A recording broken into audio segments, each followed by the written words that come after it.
अब हम बात कर रहे हैं फैक्टर्स और कारक की जो कि क्रॉस पॉलिनेशन में हेल्प करते हैं। किस में हेल्प करते हैं?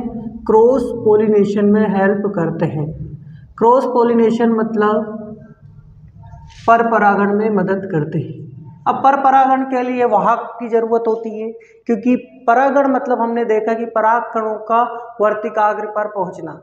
अब पराग कणों का ऐसे ही तो नहीं पहुंच जाएंगे, ऐसे नहीं पहुंचेंगे तो कोई ना कोई रास्ता या उनके लिए जो ले जाने वाला कैरियर है वो तो होगा ही। ठीक, तो उनकी हम बात कर रहे हैं। पहला है एबायोटिक। कौन से होते हैं? एबायोटिक फैक्टर्स, जिसे हम बोलते हैं अजैविक। दूसरे हमारे होते हैं जैविक। तो हम बात करेंगे अभी अजैविक की। अजैविक में पहले होते हैं जो एयर वायु के द्वारा जाते हैं। वायु के द्वारा जाते हैं मतलब पहले होते हैं एनीमोफिली। एनीमोफिली, एनीमोफिली मतलब वायु के द्वारा, वायु के द्वारा पराग कण का क्या होना? परागण होना। अब एनीमोफिली में क्या होता है कि किसका यूज होता है? हवा का। अब क्या होता है, जो पोलन ग्रेन होते हैं हवा से उड़कर कहीं भी चले जाते हैं, तो वही क्या होता है? परागण कहलाता है। किस कौन सा? एनीमोफिली द्वारा या वायु के द्वारा या वायवीय परागण कहते हैं। इसमें क्या होती है? कुछ विशेषताएं होती है। तो विशेषताएं जो होती है इसमें जो परागकण होते हैं, परागकण जो होते हैं ना, पोलन ग्रेन, वो कैसे होते हैं? पंखदार होते हैं। पंखदार या रोमीय, जिसे हम बोलते हैं पंखदार या रोमीय, जिसे बोलते हैं फीदरी। मतलब उनमें क्या होता है? फीदर्स होते हैं, पंख होते हैं। क्लियर? अब देखते हैं जो पराग वर्तिकाग्र होते हैं ना, वर्तिकाग्र, इनके जो वर्तिकाग्र होते हैं वो बड़े होते हैं, जिससे परागकण आसानी से यहाँ पर आकर अटैच हो जाएंगे। मान लो ये वर्तिकाग्र वाला भाग है, ये लार्ज है, तो पोलन ग्रेन इजीली यहाँ पर आ जाएगा। अगर मान लो इतना छोटा सा रहेगा और यहाँ परागकण आ नहीं पाएंगे, ठीक है, तो यहाँ पर वर्तिकाग्र कैसे देखने पड़ेंगे? मिलेंगे, बड़े मिलेंगे। अगला, जैसे अगर हम बात करें, जो परागकण होते हैं ना प्रायः छोटे होते हैं। छोटे मतलब स्मॉल होते हैं। साथ ही मकरंद, मतलब जो मकरंद जिसे हम नेक्टर बोलते हैं, वो भी क्या होता है? गंधहीन होते हैं।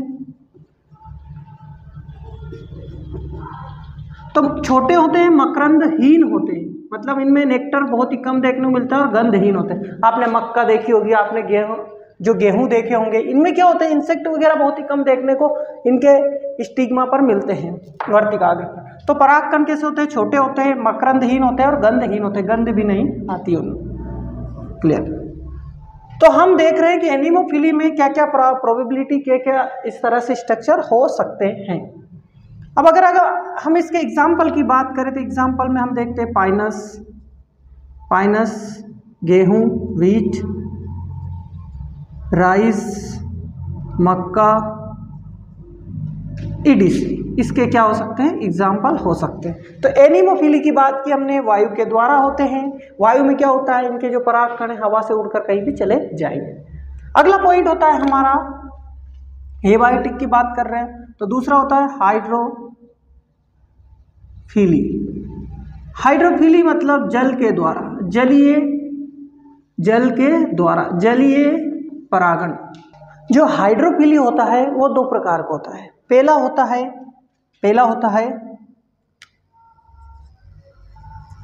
हाइपोहाइड्रोफिली। हाइपोहाइड्रोफिली मतलब अधोजलीय मतलब जल के अंदर जिसमें होता है, उसमें पहला होता है नेजस, जोस्टेरा, ईटीसी। ये एग्जाम्पल दो ही अपने को याद रखना, ज़्यादा कुछ नहीं। तो हाइपोहाइड्रोफिली मतलब जल जो होता है जल के अंदर। सपोज यहाँ पर ये पूरा वाटर बॉडी भरा हुआ है, तो प्लांट, मान लो ये प्लांट है, तो एक मेल प्लांट के गैमेट यहाँ से जाकर यहाँ पर चले जाएंगे, किस पर? इसके स्टिग्मा वर्तिकाग्र पर चले जाते हैं, तो इसे बोलते हैं हाइपोहाइड्रोफिली, मतलब जल के अंदर। दूसरा पॉइंट होता है हमारा एपीहाइड्रोफिली। एपीहाइड्रोफिली को बोलते हैं ऊपरी जलीय। ऊपरी जलीय का जो एग्जाम्पल आप देखेंगे Vallisneria, hydra, etc.. Vallisneria, hydra, etc. इनमें देखने को मिलता है। अब ऐसे आपने डायग्राम देखा होगा, मान लो ये अर्थ है, अर्थ पर क्या होता है कि यहाँ पर आपको क्या देखने को मिलता है,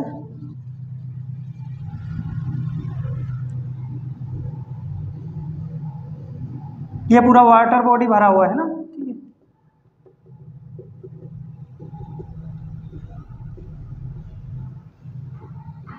इस तरह का वेलिस्नेरिया प्लांट होता है। वेलिस्नेरिया प्लांट के जो गेमिट, मान लो ये मेल गेमिट था, यहाँ से गेमिट, यहाँ से गेमिट क्या होते हैं, सरफेस पर आ जाते हैं। कहाँ पर आ जाते हैं, सरफेस पर।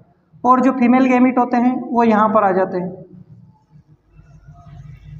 क्योंकि ये ऊपरी भाग होते हैं। तो यहाँ से ये जल की सतह पर, मतलब जो सरफेस होती है उस पर क्या करते हैं, मूव करते हैं और यहाँ से यहाँ पहुँचते हैं, तो इसे बोलते हैं एपी हाइड्रोफिली। जल की सतह पर क्या हो रहा है, इनमें पॉलिनेशन हो रहा है। तो हमने एनिमोफिली में देखा वायु के द्वारा, हाइड्रोफिली में देखा जल के द्वारा।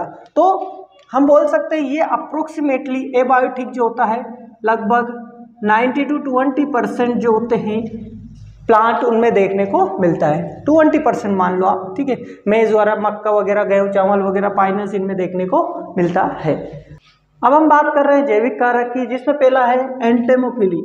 एंटोमोफिली, एंटोमोफिली मतलब जिसमें क्या होता है, इंसेक्ट के द्वारा, किसके द्वारा, कीटों के द्वारा, कीटों के द्वारा जो पोलिनेशन होता है उसे क्या बोलते हैं, एंटेमोफिली। एंटेमोफिली में क्या होता है, कीटों के द्वारा क्या होता है, आपको जो है पोलिनेशन देखने को मिलता है। इसमें एग्जाम्पल हम देखते हैं, जैसे साल्विया में होता है रात रानी, जिसे रात रानी बोला जाता है, रात रानी प्लांट में होता है। चंपा में देखने को मिलता है। मेनली फ्लावरिंग प्लांट्स में ये देखने को मिलता है। तो एंटोमोफिली कीटों के द्वारा होता है, जैसे कि अगर आप देखें रोज वगैरह, इनमें भी देखने को मिल सकता है आपको। तो जो कीट, मतलब वो इंसेक्ट यहाँ पर ज़्यादा होते हैं जिनमें नेक्टर की ज़रूरत होती है। नेक्टर मतलब जिनमें प्लांट में भी नेक्टर ज़्यादा होते हैं और इनको क्या बनाना रहता है, शहद बना रहता है, जो हनी के लिए ज़्यादा यूज़ होते हैं। हनी बनाने के लिए जो यूज़ करते हैं, जैसे मधुमक्खियाँ, हनी बी की अगर हम बात करें तो वो एंटोमोफिली में ज़्यादा पार्टिसिपेट करती है। इनके द्वारा ज़्यादा पोलिनेशन देखने को मिलता है। अब क्या है, आपने कहीं पे देखा होगा, सरसों में देखा होगा, सरसों के वहाँ पर देखा होगा आपने, जहाँ भी फ्लावर होते हैं, फ्लावर के में या मैंगो के ऊपर देख लेंगे आप, कनेर के ऊपर देख लेंगे आप, ठीक है। कहीं पे भी आप देखेंगे तो वहाँ पर देखेंगे कि मधुमक्खियाँ जो है या स्मॉल इंसेक्ट है वो घूमते रहते हैं, ठीक है। तो वो घूमते रहते, क्यों घूमते रहते हैं, उन्हें नेक्टर की ज़रूरत होता है ताकि वो शहद वगैरह बना सके। और शहद बनाएंगे तो क्या होगा, एक फ्लावर से दूसरे फ्लावर पर जाकर बैठेंगे, तो एक फ्लावर के पोलन ग्रेन उसके जो बॉडी है उससे अटैच हो जाते हैं, जब जो दूसरे स्टिग्मा पर, फ्लावर के स्टिग्मा पर जब बैठते हैं तो वहाँ पर उन्हें पहुँचा देते हैं। तो इस तरह से क्या होता है, पोलिनेशन देखने को मिलता है। दूसरा होता है हमारा पॉइंट ऑर्निथोफिली। क्या बोलते हैं, ऑर्निथोफिली। ऑर्निथोफिली, ऑर्निथोफिली मतलब बोल सकते हैं किसके द्वारा, बर्ड्स के द्वारा, पक्षियों के द्वारा, पक्षियों के द्वारा। इसमें एग्जाम्पल में अगर हम देखें तो सेमल होता है, बबूल होता है, इनमें ये देखने को मिलता है। और भी जैसे बोटल ब्रश, बिग्नोनिया, इनमें भी ये मिलता है। बोटल ब्रश, बिग्नोनिया, ETC, इनमें ये देखने को मिलता है। कौन सा, ऑर्निथोफिली। थर्ड होता है काइरोप्टेरिफिली। काइरोप्टेरिफिली, काइरोप्टेरिफिली मतलब होता है चमगादड़ के द्वारा, चमगादड़ों के द्वारा, चमगादड़ों के द्वारा परागकण क्या कर रहे हैं, यहाँ से आगे जा रहे हैं। जैसे बहू, हीनिया, किगेलिया, कदम्ब, ETC। इनमें क्या होता है, कायरोप्टेरिफिली के द्वारा मतलब चमगादड़ों के द्वारा क्या देखने को मिलता है, हमें पोलिनेशन देखने को मिलता है। चौथा हमारा पॉइंट रहता है मेलेकोफिली। मेलेकोफिली, मेलेकोफिली में हम देखते हैं एग्जाम्पल जो मोलस्कन्स होते हैं, मोलस्कन्स होते हैं, मोलस्कन्स मतलब जो स्नेल्स वगैरह होते हैं, क्या बोल सकते हैं, स्नेल्स, जिन्हें हम घोंगा बोलते हैं। घोंगा के द्वारा जो होता है पोलिनेशन, उसकी हम बात कर रहे हैं। इसमें एस्पिडिस्टा, क्राइजेंथेमम, लेमना, ETC, इन प्लांट में क्या देखने को मिलता है, मेलेकोफिली टाइप का, मतलब मोलस्कन जो होते हैं या स्नेल्स, घोंगा की जो क्लास के जो प्लांट एनिमल्स होते हैं, उनके माध्यम से क्या होता है, हमें पोलिनेशन देखने को मिलता है। तो स्नेल के द्वारा होता है, इस एस्पिडिस्टा, क्राइजेंथेमम, लेमना, इनमें ये देखने को मिलता है। तो यहाँ तक आपको समझ में आया होगा कि पहला था एंटेमोफिली, दूसरा ऑर्निथोफिली, जो तीसरा था कायरोप्टेरिफिली और मेलेकोफिली। हिंदी और इंग्लिश दोनों का हम यूज़ कर रहे हैं, बाइलिंगुअल क्लास चल रही है, थोड़ा सा मैनेज करके चले। आप लोग स्टडी करेंगे तो सब समझ में आएगा चीज़ें।